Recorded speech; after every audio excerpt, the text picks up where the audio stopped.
नमस्कार मित्रमैत्रिणींनो, मी विजया परब तुम्हा सर्वांचे स्वागत करते स्वामींची छत्रछाया या माझ्या यूट्यूब चॅनलवरती. आजचा विषय आहे व्रत म्हणजे काय आणि ते केल्याने होणारे लाभ. व्रतात धार्मिक अनुष्ठाने केली जातात. व्यक्तिगत जीवनातील उणिवा काढण्याचा आणि त्याच्या विकासाचा दृढ संकल्प केला जातो. परिस्थिती कधीही कशीही येवो, तिच्यामुळे विचलित न होण्याच्या संकल्पनाला व्रत म्हणतात. शास्त्रानुसार आचरण करणे, पुण्यदायी तीर्थाच्या प्रसंगी उपवास इत्यादी करणे याला व्रत म्हणतात. जसे की शिवरात्री व्रत, पौर्णिमा व्रत, मौन व्रत, एकादशी व्रत यांमुळे पुण्य आणि मानसिक उच्चतेची प्राप्ती होते.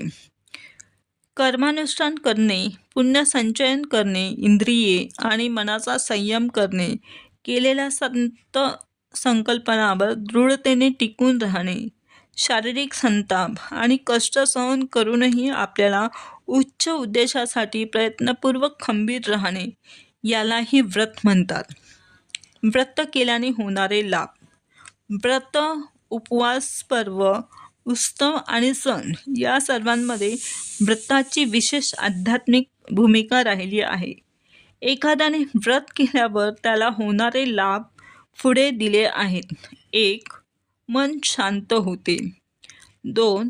कार्य आणि ध्येय यांच्या सिद्धीत दृढ विश्वास निर्माण होतो. 3. सात्विकता वाढते. 4. साधनेत मनाचा सहभाग वाढतो. आता आपल्याला अमुक गोष्ट करायचीच आहे याचा मनाने निश्चय होतो. 5. संकल्पशक्तीचा विकास होतो.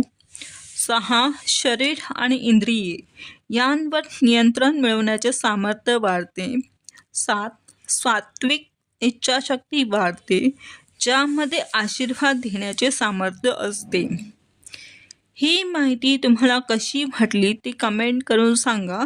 तसेच लाईक व सबस्क्राईब करून बेल आयकॉनवरती क्लिक करा, कारण यानंतरची माहिती अपलोड करीन तेव्हा तुमच्या मोबाईलवरती नोटिफिकेशन मिळेल.